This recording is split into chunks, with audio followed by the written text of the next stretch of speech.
secundaria, a los que nos dedicamos a esto, y 200 sobre 1000 más o menos, es una quinta parte, que tuviéramos campañas iguales, porque prácticamente no hay campaña de protección contra incendios, ¿no? Ni sensibilización a la sociedad, pero es una realidad, ¿no? Además, la gente de bomberos lo controla, porque en ello le va la vida, ellos también, ¿no?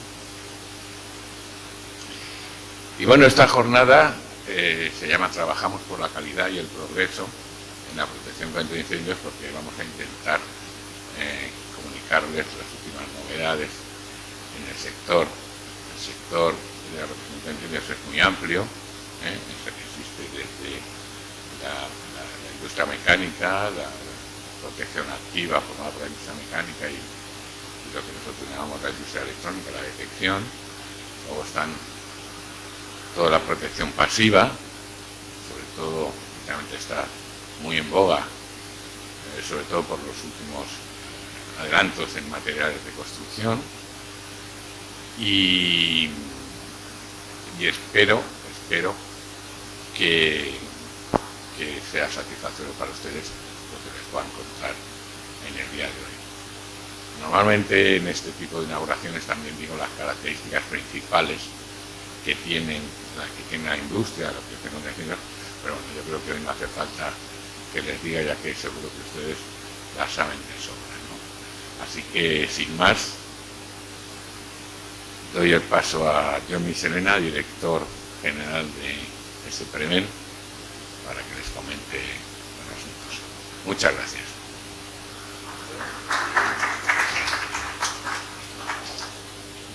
Muchas gracias, Adrián. Bueno, como ha dicho Adrián, yo soy John Michelena, soy director de SPREVEN y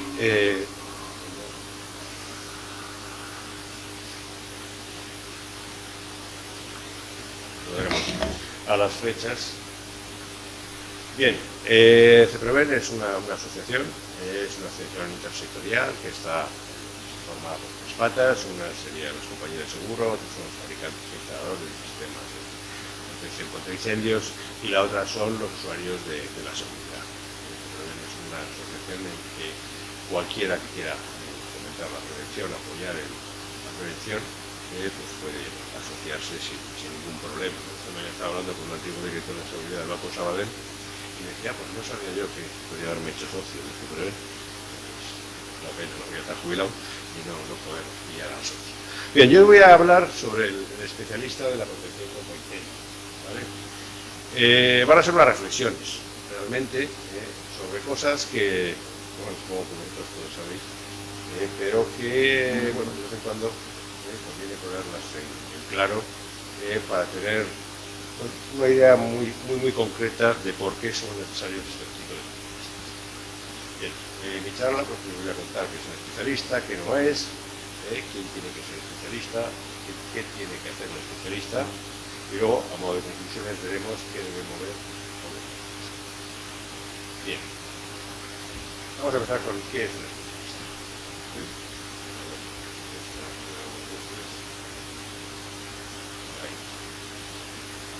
Bien, un especialista, si nosotros miramos en lo que es la RAE, el diccionario de la Real Academia de la Lengua Española, pues tiene diferentes funciones. La primera acepción dice el diccionario que es un señor que cultiva, o señora, que cultiva, practica o domina determinada materia. Yo realmente creo que es más importante que debe ser una I, debe cultivar, practicar y dominar. Lo que una de las cosas no va, el especialista de verdad tiene que saber, y debe ser el especialista que buscamos para nuestras instalaciones o para nuestros equipos. Es que cultiva, practica y domina una determinada disciplina, materia o actividad. Tiene más acepciones. Especialista. Si vemos la siguiente, es un especialista que todos conocemos, especialista médico, ¿vale? La RAE dice que dicho de un médico que tiene formación específica en una determinada rama médica. ¿Y eso qué tiene que ver con la seguridad? Me diréis, ¿no? Pues es algo que lo he puesto porque quiero reflejar realmente que nosotros, cuando nos hace falta un especialista para algunas cosas, sabemos buscarlo. En medicina siempre, si tenemos un problema, vamos a intentar buscar el mejor médico que conozcamos, el mejor especialista, para que nos lo trate, para que nos opere, para que nos diga lo que pasa. Siempre ahí no tenemos problemas si buscamos un especialista. La idea sería que todo el mundo tuviese conciencia, cuando tenga un problema de seguridad, busque a un especialista de verdad para que le solucione el problema y no vaya a buscar el más barato, como lo haría con. Bien, otra de las acepciones es la acepción 4, que es otro tipo de especialista, que también está definido en la RAE, que dice que persona que realiza escenas peligrosas o que requiere cierta destreza, sustituyendo generalmente como doble a los actores principales. ¿Vale? Es el doble de película, todos habéis visto alguno, pero realmente lo que yo quiero llegar aquí es que es una persona que realiza escenas peligrosas sustituyendo a los actores principales. Si nos quedamos con eso, vemos muchas empresas que hay en este sector, que son empresas que hacen cosas peligrosas sustituyendo a los que realmente saben. Y obtenemos pues instalaciones algunas veces muy deficitarias y otras veces que ni siquiera se pueden considerar instalaciones, o que está decidido que lo mejor era no instalar. Bien, ahora vamos a ver quién no es un especialista, ¿vale? Muchas veces, por temas de prisas, de desidia, pues la gente hace cosas raras. Aquí veis una foto, ¿vale? Esto evidentemente no lo ha hecho un especialista, ha montado la instalación, no le encajaba, la movió todo, le ha dado igual, arrastrar, tocar el rociador, tenerlo ahí mal colgado, demasiado cerca, no hay problema. ¿Sí? Otras veces puede ser que haya problemas de presupuesto, que tengamos un presupuesto pues, demasiado ajustado y que pues, haya que usar la imaginación para hacer cosas raras, como bueno, pues, colgar unos rociadores con una sierra y con dos bridas. Y pues bueno, pues, hombre, funciona, pues igual funciona, ¿no? ¿Es lo más correcto? ¿Es un soporte homologado? Pues evidentemente Hilti tiene sistemas mucho mejores para colgar tubos que eso que estamos viendo, ¿vale? Aquí no había un especialista. Pero no siempre es una cuestión económica, ¿vale? Hay veces que te das cuenta que el que estaba ahí, bueno, le sonaba algo. En este caso, pues vemos un rociador que lo han puesto ahí metido dentro de unas vigas, y evidentemente cuando se abra el agua eso no va a funcionar. Bueno, el señor que hizo esto algo había oído, alguna idea tenía sobre el tema, y entonces pues lo que hizo, dice, pues nada, le pongo otro rociador para abajo y me quedo tranquilo. Si me das cuenta es un rociador montante que ha puesto volante, y además una instalación de este tipo, en cuanto se abra un rociador va a mojar el de abajo y no se va a abrir nunca, ¿no? Ha gastado el doble de dinero, ha montado muchas más cosas, cuando la instalación, la forma correcta, hubiera sido dejar solo el de abajo poniendo un rociador colgante. Bien, aquí veis otra, no sé por qué se ha parado, bueno, veis esto de aquí, es un rociador de pared, ¿vale? Entonces, bueno, el que montó esto, pues llegó allí y dice, bueno, esto es un rociador de pared, necesito una pared, ¿vale? Como alguien en la construcción había decidido eliminar el muro que iba ahí, pues dice, pongo una bandeja y ya tengo pared, ¿no?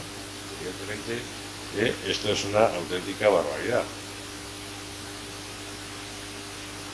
Bien, y este, que es ya que se acerca la Navidad, es un favorito, es el rociador de Navidad, ¿vale? O sea, imaginaros la cantidad de dinero que se han gastado ahí en puntos de cable, simplemente para poner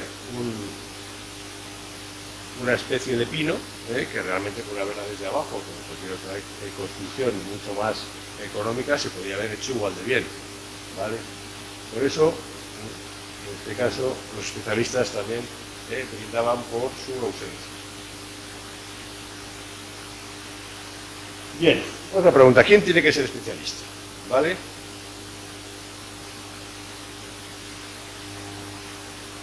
Voy a saltar que no me hace caso.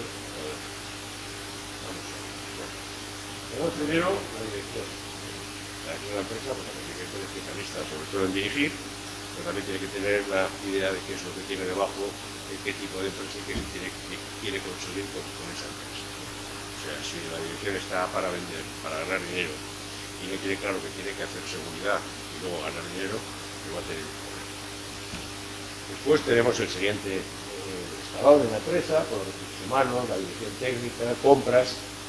Pues evidentemente la dirección técnica tiene que ser profesional y lo más profesional posible, es muy importante que sea. Pero luego tenemos otros departamentos que, como el de compras, también tiene que ser. Tiene que tener muy claro que la dirección técnica da una especificación y necesita montar un detector de determinado tipo, un rociador de determinado tipo, tiene que ponerse, no tiene que buscar uno más barato para colgarse la medalla de que ha ahorrado no sé cuánto dinero. ¿Vale? Lo mismo ocurre en la parte de formación de recursos humanos. Este sector es un sector en el cual con la práctica se aprende poco, porque como no hay incendios, pues no sabes si lo que has hecho lo has hecho bien o lo has hecho mal. Por eso es muy importante insistir mucho en la formación del personal, para que estén al día y para que conozcan todo lo que no pueden aprender con la práctica. Otro señor muy importante es el jefe de obra, el responsable del montaje, porque aunque los de arriba lo hayan hecho muy bien, si el señor que luego tiene que montar las cosas en un proyecto empieza a atajar y dice, va, esto quítalo porque me complica, esto quítalo, me complica, pues al final tenemos una instalación que no funciona. ¿Vale? Los controles, controles por tercera parte, muy habituales en el resto de Europa para la instalación de protección contra incendios, precisamente por eso, porque son instalaciones que no van a funcionar habitualmente. Entonces hay que hacer una serie de pruebas para comprobar que eso, a la hora de, una vez instalado, funciona correctamente.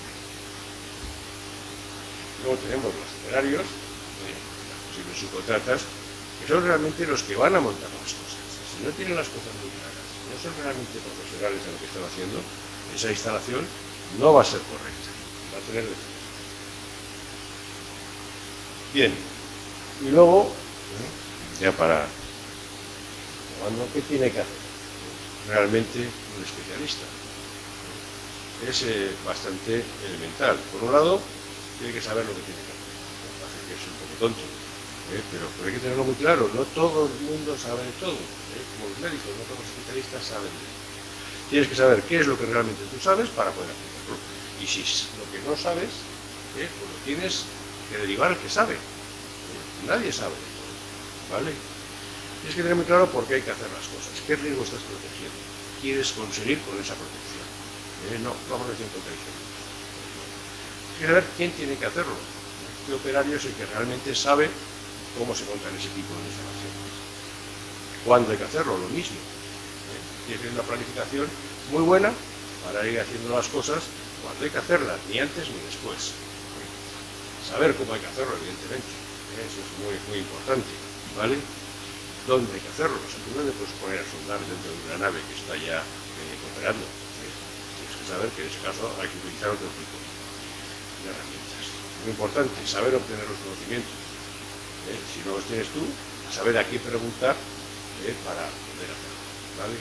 Y lo más importante, que es querer hacerlo, ¿vale? Y ahora nos sirve saber tener toda la información si luego no queremos hacerlo bien porque nos sale muy caro. ¿Vale? Querer hacerlo bien es algo realmente importante.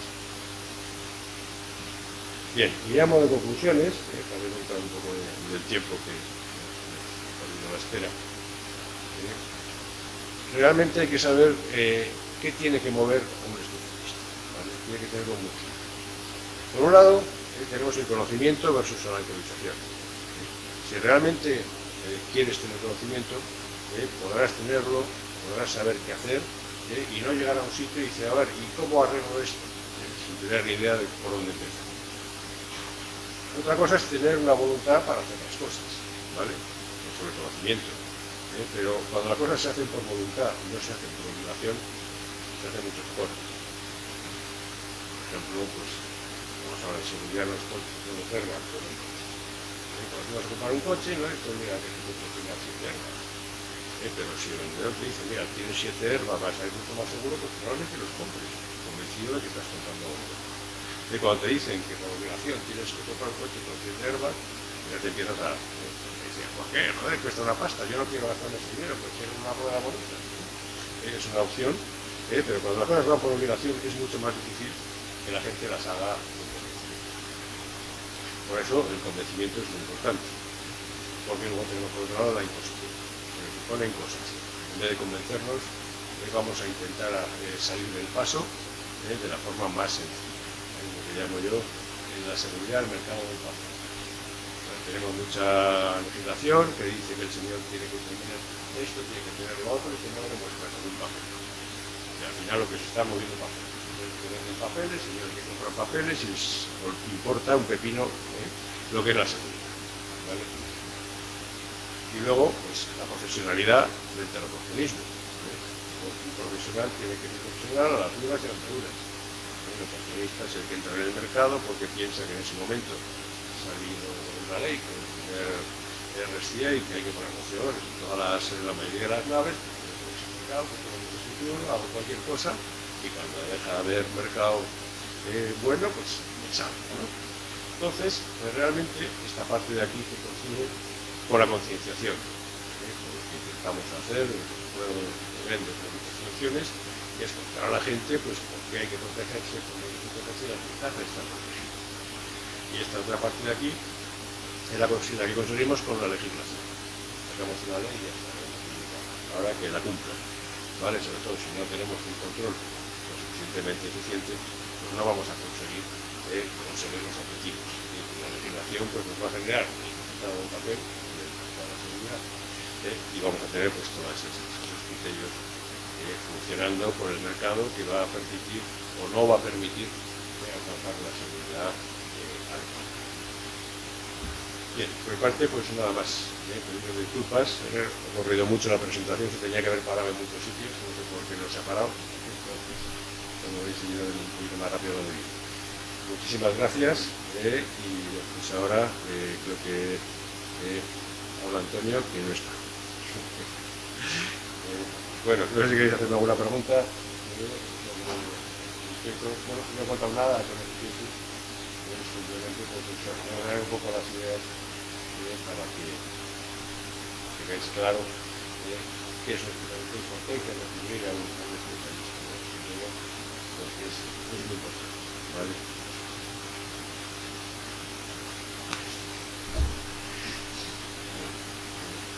Si dejamos hablar por teléfono, igual acaba.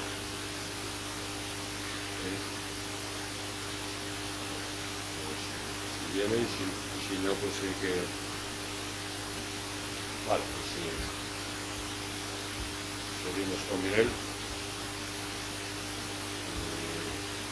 Esto aquí tenemos ya, ¿no? Vale, pues sí.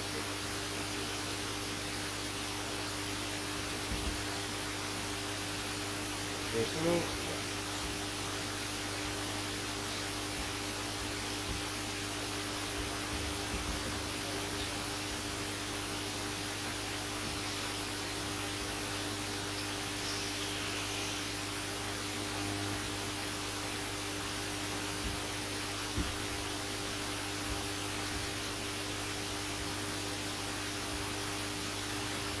No,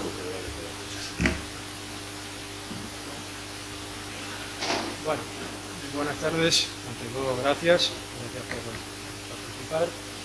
Y la charla de esta tarde, lo que sí queremos es, aparte, pues como lo han preguntado, transmitir un poco lo que es la protección contra incendios, y evidentemente tanto normativa como lo que debemos hacer, lo que debemos hacer, perdóname la expresión, las chapuzas, pues yo la ponencia, que va a ser muy rápida, va a ser en la protección contra incendio en algo que ahora mismo estamos escuchando, de digitalización, sostenibilidad, la protección.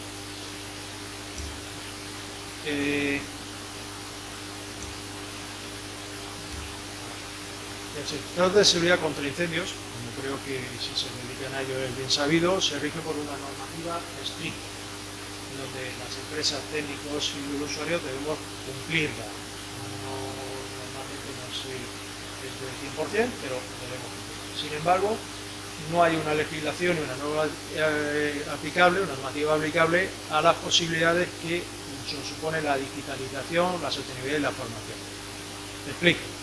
En el sector de protección contra incendios ha estado un tiempo, llamémosle, atrasado, sobre todo en la comunicación de las señales de las instalaciones.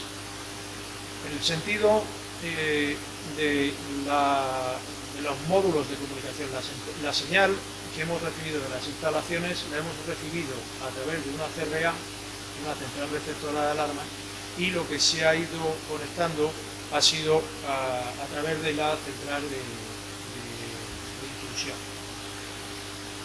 Y bueno, pues nosotros entendemos que la digitalización de las señales, equipo y sistemas, pues dan unas grandes posibilidades en la mejora y especialmente en el servicio de telemantenimiento. Digo telemantenimiento, voy a seguir un poco, pero no voy a leer lo que tengo ahí porque eso, si quieren la ponencia la pueden tener. En la conectividad y en la comunicación al exterior de las señales. Quiero decir, nosotros desde Tecnifuegos se ha trabajado en unas, y ahora hará un pantallazo, en unas guías técnicas que se ha hecho de telemantenimiento y la central receptora de señales de alarmas. Entonces, nosotros al tenerla externalizada, al tenerla en el exterior, entendemos que se están digitalizando esas señales, de forma que es mucho más segura, porque las instalaciones la mayoría del tiempo están solas.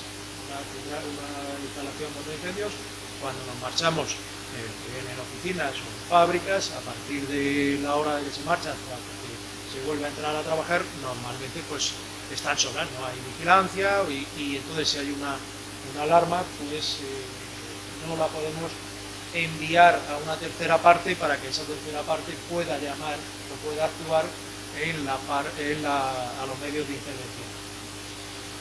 La gestión remota del mantenimiento, que por supuesto entendemos que nos da una mayor eficiencia y rapidez desde el fabricante de las centrales, remotamente pueda actualizarlas sin estar presencialmente, pues entendemos también que es importante.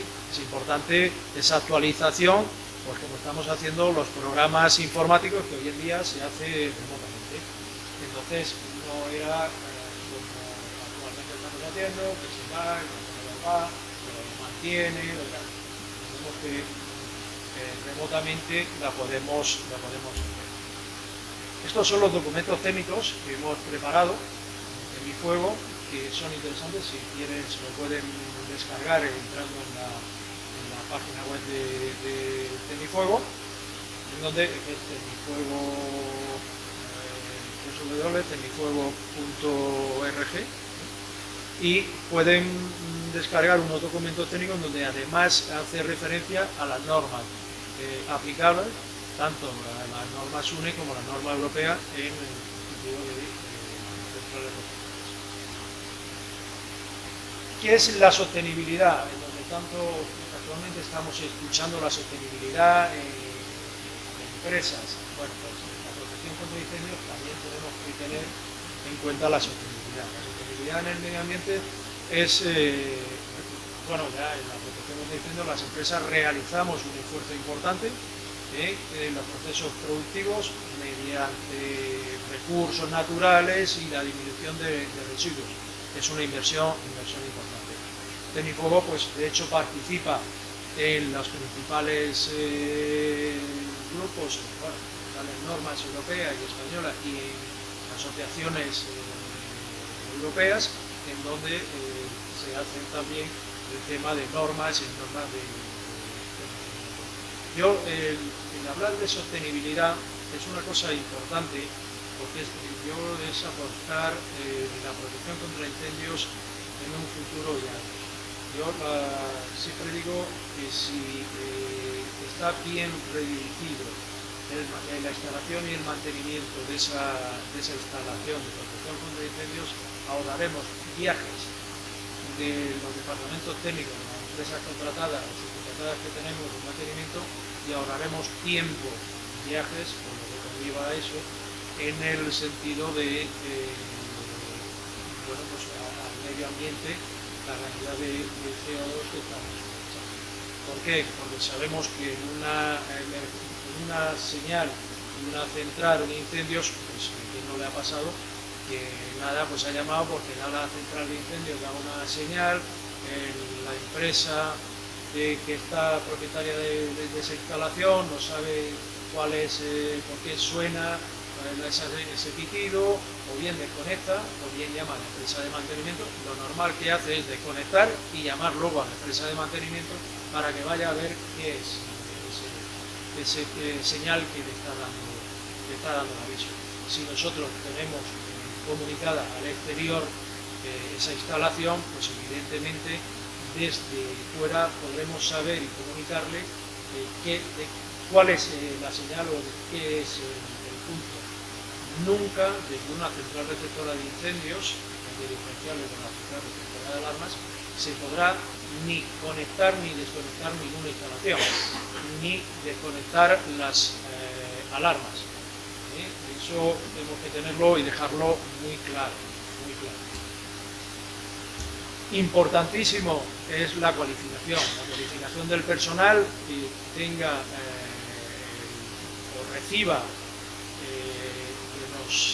las señales esas, pues evidentemente tienen que tener una cualificación, tanto electrónicamente como los mecánicos. Los mecánicos, nosotros en contraincendios, bien se llama extinción o detección, como bien conoce. En la extinción no solo ya es tirar tubería o conectar equipos de extinción, sino también pues hay que conectarlo con la válvula solenoide. Por lo menos tienen que conocer lo que es electrónica, pues cuando se están haciendo un mantenimiento, desconectar una válvula solenoide o desconectar los sistemas antes de pasarle el mantenimiento, porque cuántos sistemas se han disparado, sobre todo en el tema de gases, porque no se han hecho bien, no se ha hecho bien el proceso. Entonces, nosotros entendemos que el mantenimiento del personal tiene que ser un personal cualificado, con una formación. En este caso, en la central receptora de incendios, el personal por lo menos tiene que conocer lo que son los sistemas de protección contra incendios.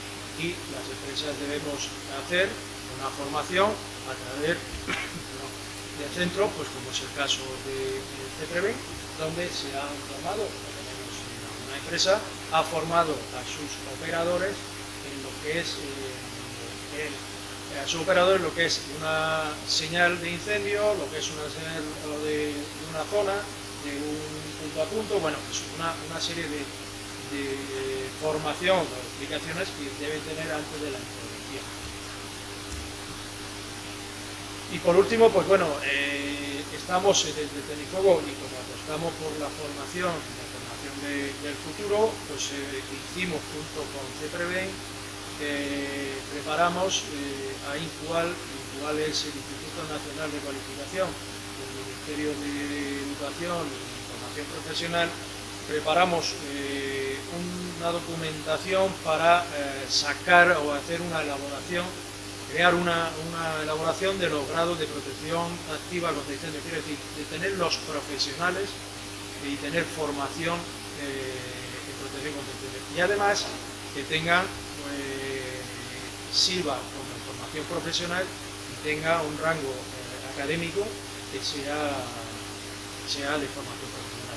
Creemos que lo primero, se crea una cualificación y una formación importante para las personas tanto presentes como futuras que puedan estar en el sector, y además crear puestos de trabajo nuevos con una cualificación. En el sector de protección contra incendios, a día de hoy, hay una necesidad importante de técnicos cualificados que no existen. Los técnicos ahora mismo los forman las empresas y cuando ya están formados, pues son como, yo le llamaría un poco como en el fútbol, son fichajes. Entonces, entendemos que al tener una formación y cualificación, pues habría, y ganaremos todos, ganará el mercado, ganará las empresas y ganarán los puestos de trabajo que se crearán.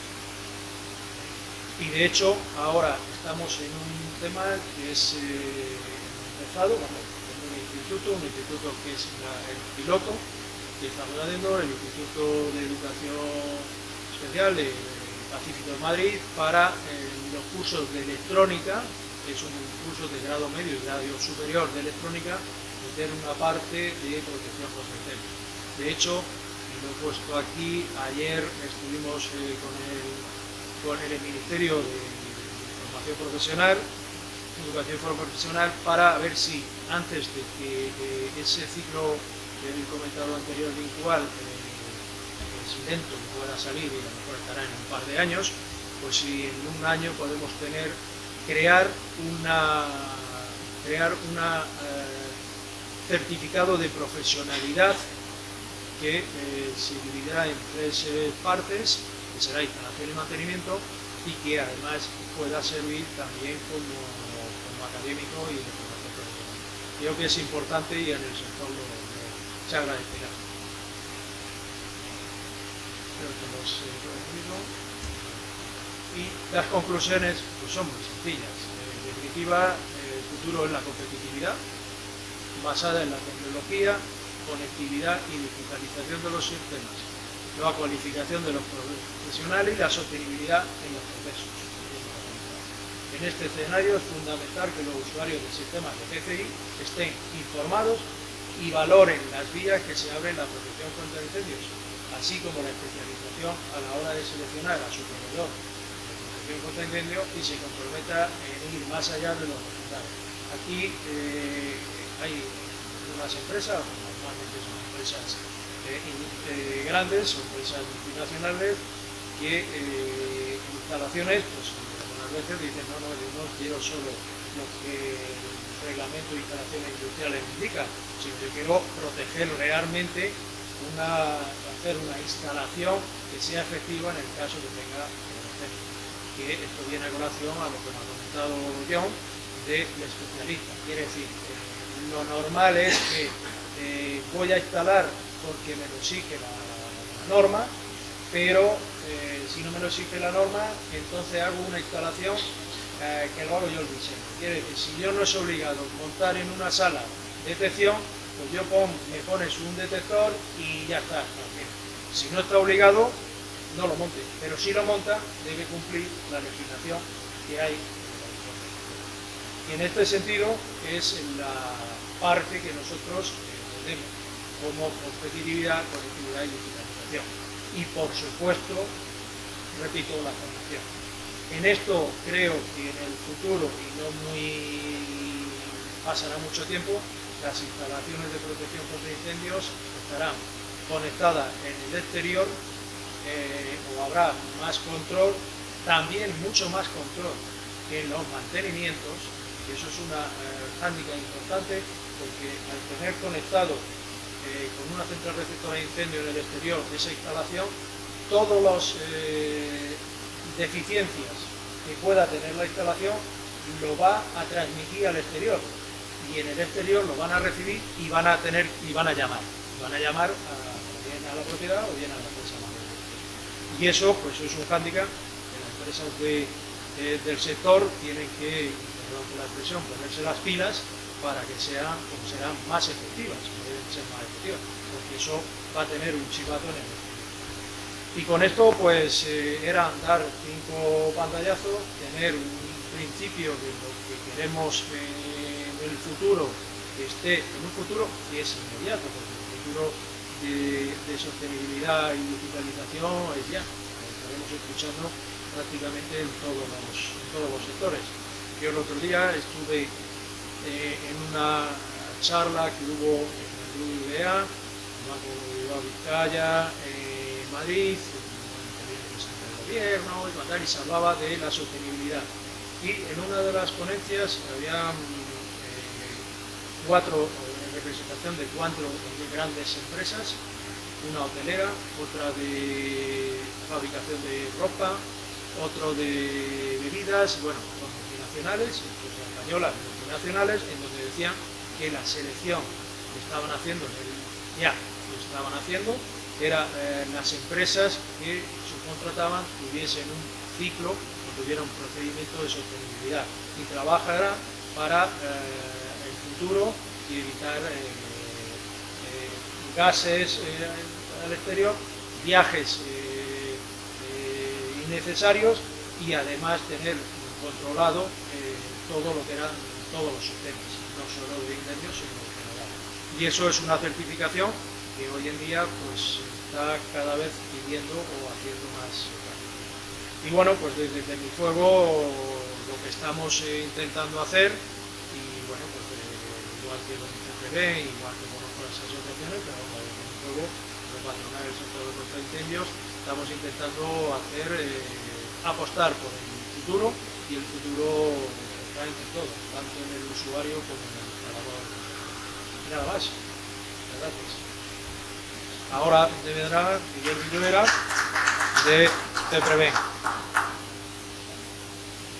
Luego tendremos, si hay alguna duda o alguna consulta, pues a vuestra entera disposición. Si sobre la marcha queréis hacerla, si os parece. No, pero si no te importa, lo dices sobre la marcha y venga, pues me has dicho que tenías a lo mejor.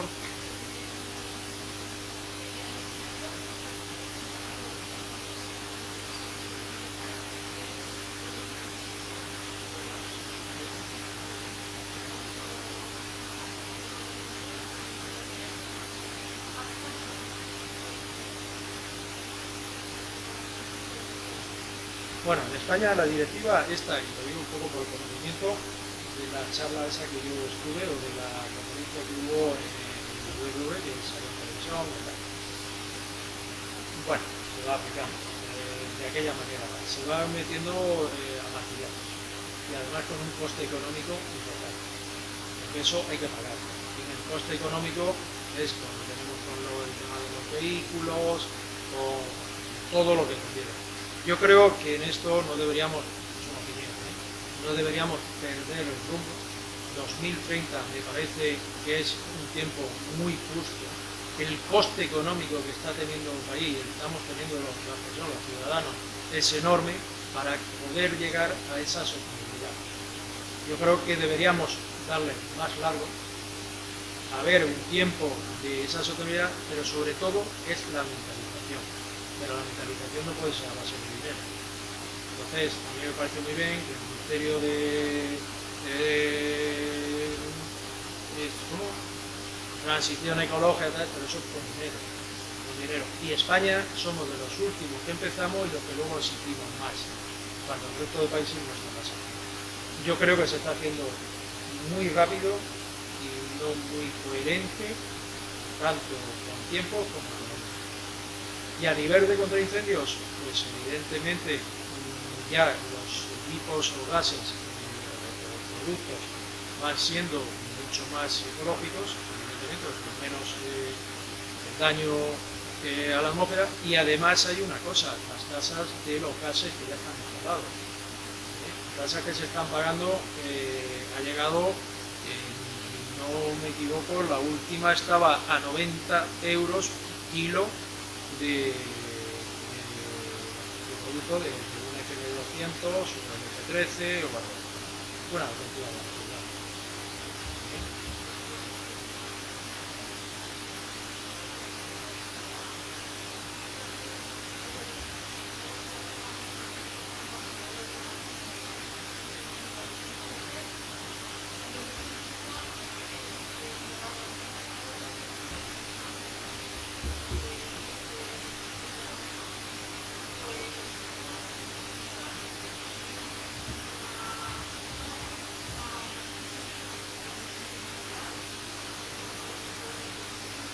claro, lo que pasa es que eso aquí en España también se está haciendo. El comentario de estas empresas, por ejemplo, de la público, estaba la cadena de hoteles y Eurostar, estaba su CEO, que es la propietaria. Entonces estaba diciendo que ellos en algunos hoteles habían ya conseguido gran parte de ahorro energético y de ahorro de tirar CO2 al ambiente, a la atmósfera, pero que el coste económico también es bastante, sobre todo que una de las cosas que comentó no somos conscientes, es la forma de lavar la ropa de todos los hoteles. Es decir, todos los hoteles, cada vez que va todos los días, y hay una habitación, se van a las habitaciones al día siguiente, se lavan los pies y tal. Estaban haciéndolo de una forma que habían conseguido ser más ecológica y que tenían más sostenibilidad, pero también era para un tema de comida, empresas que a la vez estaban sirviendo productos de alimentación que también aseguraba la sostenibilidad. Bueno, es una cadena, yo esto lo recuerdo, bueno, somos mayores ya en esto, como hace unos 20 años con la ISO 9000. La ISO 9000, cuando se empezó, era algo muy emergente, pero había los planes, habían las certificaciones, esas certificaciones, bueno, pues luego ya el día a día se ha ido haciendo y lo hemos hecho, pero todavía tiempo. Es que ahora aquí, el 2030, no da, que no pongamos el fin aquí. Entonces, por eso, en la parte de protección contra incendios, lo que estamos intentando es ir hacia adelante y a las propias empresas del sector de protección contra incendios ser más productivas. Y sobre todo, en esto, resumo, productos que se ha hecho, instalaciones, utilizar efectividad, formación, en el sentido de cuanto menos viajes haga, mucho mejor, y cuanto más rápido pueda intervenir en una emergencia, pues no ya en una emergencia que intervenga en el 112, los servicios de urgencia, sino que los servicios en las empresas de mantenimiento tengan que ir a una tubería, en definitiva es que un pulsador está pulsado o lo otro está. Cuando eso se puede solucionar sencillamente. Una cosa que hay que dejar clara, el mantenimiento remoto que he hablado, como bien aparecía, no sustituye al mantenimiento presencial. El mantenimiento presencial hay que hacerlo, implica el reglamento de protección contra incendios. Pero hay una serie de viajes tontos que podríamos quitar en cosas insignificantes.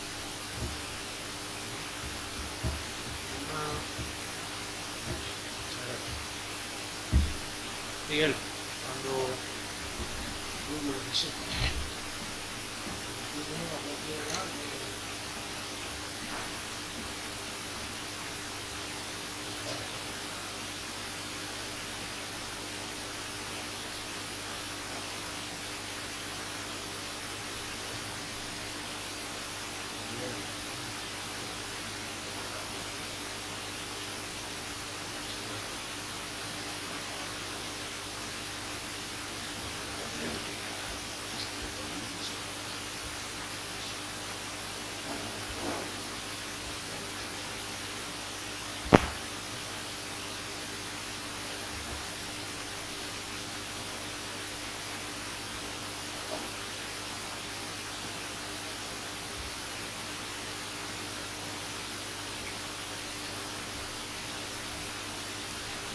Bueno, pues nada, buenas tardes, gracias por vuestra asistencia, vuestra visión. Yo voy a hablar acerca del mantenimiento de los sistemas de protección pasiva y específicamente lo que esto supone en cuanto a ese camino que vamos realizando hacia esa protección integral contra incendios en el riego. La presentación, bueno, va a constar de estos 6 apartados, haré una introducción al principio, luego hablaremos de la organización. Hablaremos de sistemas voluntarios, específicamente de la calificación CPB, de las actas de mantenimiento de sistemas de protección pasiva. Presentaré algunos ejemplos y finalmente unas conclusiones. Al respecto de la introducción, lo primero que quería enseñaros, o quería empezar con esta fotografía. Esto es una de las primeras experiencias que tuve en CPB, sería más o menos alrededor de 2004. Y había una nave, un establecimiento industrial dedicado a la logística, dividida en varios sectores, y en uno de ellos, que estaba dedicado específicamente al almacenaje de productos de aire acondicionado, equipos de aire acondicionado y de lugar de incendio, esta nave estaba protegida con rociadores SFR, disponía de sistemas de protección automática, disponía de sistemas de IES, tenía un sistema de abastecimiento y de red perimetral de hidrantes. Y cumplía todos los requisitos de la reglamentación. En el momento pues ya había la obligatoriedad de realizar pues, la protección de instalaciones en establecimientos industriales, por supuesto pues, había un estado de la habilidad detrás, y sin embargo se produce un incendio y la nave acaba en esta manera. ¿Qué es lo que pasó en este caso?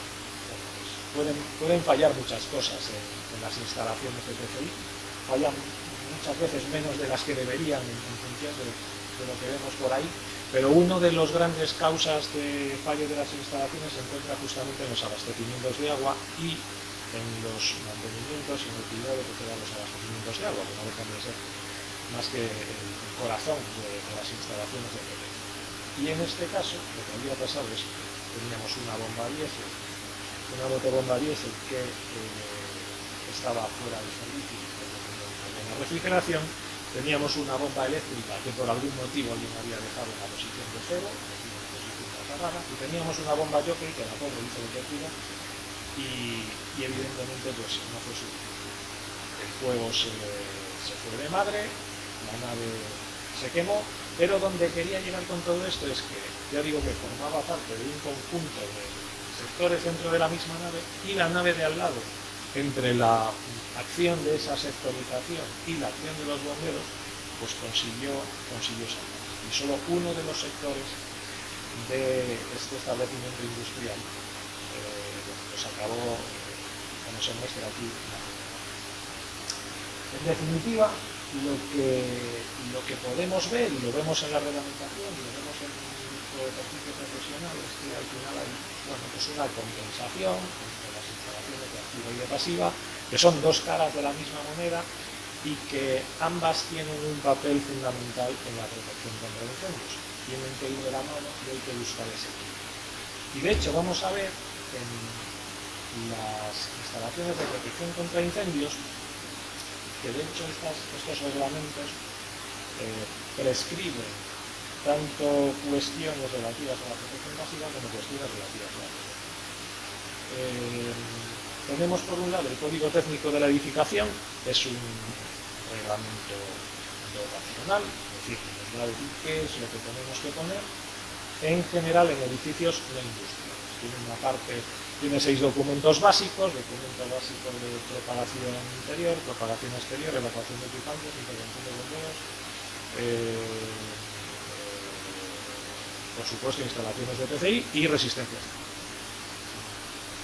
Trata tanto protección activa como protección pasiva. Sí que le da mucha importancia a, fundamentalmente, el primerísimo objetivo de este código técnico, que es la protección de las personas, y por tanto le da mucha importancia a cuestiones como estos, pues, una evacuación segura, y esa evacuación segura pues implica dotar a los edificios de pues, escaleras protegidas, cambios de sector mediante vestíbulos de independencia, separación de todos aquellos riesgos, podríamos decir, riesgos mayores considerados como locales de riesgo especial y sectorizados específicamente, es decir, que le da una importancia grande a todos los conceptos de protección pasiva.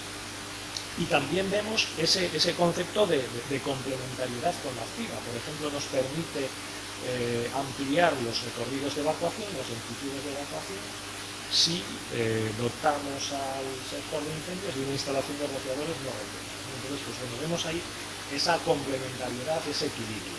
Por otra parte, tenemos el RESCIE, el Reglamento de Seguridad contra Incendios en Establecimientos Industriales, que aquí vemos esa complementariedad todavía más acentuada, porque vemos que si hacemos sectores muy pequeños en los establecimientos industriales, esos sectores van a tener menos instalaciones de protección. Vamos a poder evitar, entre comillas, instalar rociadores. Por ejemplo, yo hace unos pocos días veía unas instalaciones, se había ampliado un establecimiento industrial y en el ámbito del RESCIE había pues, un silo que tenía 2.400 metros cuadrados y el promotor había decidido dividirlo en 3 silos de 800 metros cuadrados cada uno. De tal manera que cada uno de esos silos, por tener esa superficie tan pequeña, y aunque almacenaban a 24 metros de altura y eran silos de riesgo alto, cada uno de esos silos de 800 metros cuadrados no necesitaba ni detección de incendios ni rociadores. Ahí vemos perfectamente ese equilibrio, ¿no? Luego estaría la segunda derivada, ¿no? La segunda pregunta de ¿y esto realmente es lo que queremos? Es decir, ¿puedo asumir el riesgo, puedo asumir la pérdida de un silo de 800 metros cuadrados en planta? No parece mucho, pero que tengo 24 metros de altura de producto almacenado. Esa sería otra cuestión. Pero ahí estamos, como siempre, pues lidiando entre lo que es lo mínimo obligatorio por normativa y lo que deberíamos implementar desde un punto de vista de la experiencia. Bueno, pues en medio, entre estos dos reglamentos, tenemos el reglamento de instalaciones de protección de datos. Mientras que CTE y RESLE son reglamentos de tipo locacional, que dicen qué tenemos que poner, el RICI nos dice quién lo tiene que instalar, quién lo tiene que mantener y con qué normativa debemos realizar esas instalaciones. Y con qué normativa debemos realizar esos mantenimientos y qué operaciones de mantenimiento debemos realizar. ¿Cuál es el problema? Bueno, pues que el RICI es un reglamento que aplica específicamente a instalaciones de protección activa. Aplica a instalaciones, instaladores y mantenedores de sistemas de protección activa. Hubo un intento a lo largo de las muchas versiones que se publicaron y que se circularon para comentarios de este reglamento que apareció en 2017 como una reforma o mejora del reglamento del 93, pues en ese proceso aparecieron muchas revisiones y en muchas de ellas se incluían los sistemas de protección básica. Finalmente, pues, digamos, encontronazo entre el Ministerio de Fomento en aquel momento y el Ministerio de Industria. Digamos que Fomento reclamaba para sí todo lo que era el aspecto constructivo y entendían que la protección básica estaba en ese ámbito. Bueno, pues al final, por no entrar en ese enfrentamiento, el Ministerio de Industria sacó solamente aplicando a los aspectos de la protección. Entonces, la cuestión sería, ¿qué pasa con las instalaciones e instaladores de protección pasiva? ¿Cómo está regulado? Y la verdad es que ahora mismo no hay una regulación como en protección activa, hay un instalador habilitado, un mantenedor habilitado. En pasiva no tenemos esa figura, no tenemos una reglamentación específica que abarque o que comprenda la figura del instalador y mantenedor de sistemas de protección pasiva. ¿Quiere decir esto que no hay nada que hacer al respecto para mejorar el sector o para garantizar la calidad, la eficacia del sector? Pues nada más lejos de la realidad, porque siempre que hablamos de PCI tenemos dos vertientes, tenemos la vertiente reglamentaria y tenemos la vertiente voluntaria. Entonces, pues como decía John antes, lo suyo sería que hubiese una concienciación a nivel de propietarios, de usuarios, y que no fuese necesario tirar tanto de reglamentación, que hiciéramos las cosas por verdadero convencimiento. Y desde ahí, de esa convicción y de ese convencimiento surgen los sistemas voluntarios. Y dentro de los sistemas voluntarios es un sistema de cualificación de empresas del sector de la protección contra incendios, es la calificación que prevé que lleva funcionando desde finales de los años 90. Empezamos 25 años, desde el 97.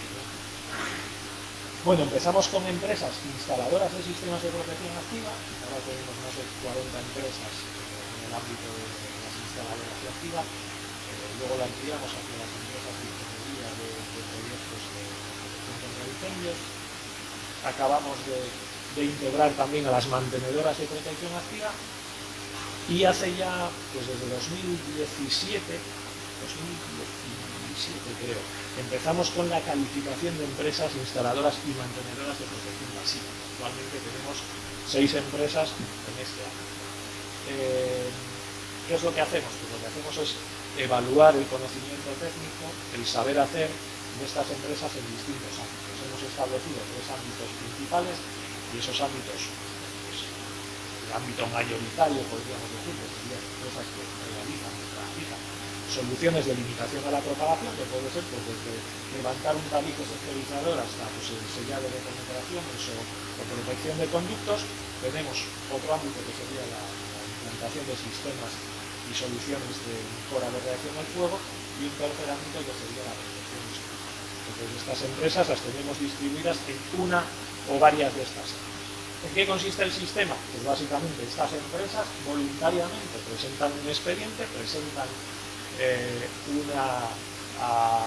información acerca de su mundo técnico, su experiencia, el personal de que dispone, las herramientas que tiene, el listado de instalaciones que han realizado, y a partir de ahí, pues ya después de pasar la aprobación de ese expediente, vamos a una fase de realización de vamos aleatoriamente algunas de las instalaciones que han realizado en esas áreas, y a mayores tienen que presentar un técnico a examen, que es el que se hace responsable de las obras realizadas. ¿Qué es lo importante de este sistema? Es una garantía de la capacidad técnica de la empresa. Aquí lo que estamos evaluando es el saber hacer de estas empresas, no estamos evaluando las instalaciones. Realmente, para evaluar el saber hacer, yo tengo que ver el trabajo de estos instaladores. Pero la idea, la clave, es saber si una empresa sabe hacer las cosas, si tiene el conocimiento y si tiene los medios necesarios para hacer ese trabajo. La segunda, que me parece fundamental y me parece de una honestidad tremenda, que es la voluntariedad de la empresa de ser así. Es decir, todas estas empresas no tendrían por qué estar en este listado, se presentan voluntariamente, se abren totalmente a la auditoría que se les realiza, y eso lo hacen desde la convicción y el mantenimiento de que están haciendo las cosas, si no bien, que las están haciendo lo mejor posible y que quieren hacerlas de la mejor forma posible.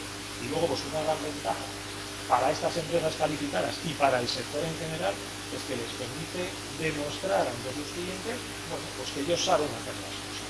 Es un elemento diferenciador, es un elemento a tener en cuenta tanto por parte de la aseguradora como por parte de los usuarios. Bien, ¿qué más cosas podemos hacer en este ámbito voluntario? Pues Tecnifuego ha estado trabajando de una forma muy amplia y muy profesional en la realización de distintas guías y actas de mantenimiento de sistemas de protección pasiva. Por ejemplo, una guía básica de mantenimiento de instalaciones de protección pasiva, una guía para, digamos, estos conceptos que a veces son un poco confusos acerca de cómo realizar las clasificaciones de productos en el ámbito de protección pasiva, pues tenemos una guía también sobre esos conceptos generales y clasificación del producto. Tenemos otra guía acerca de la protección pasiva de estructuras, y tenemos también una guía acerca del mantenimiento de sistemas de control existentes. Estas guías están disponibles en la web de Tecnifuego, son de acceso totalmente gratuito, registrarse, descargarlas, y realmente pues representan un valor adicional y un conocimiento que hay que llevarlo a la práctica por parte de todo ese grupo de empresas que se dedican a los trabajos de la protección.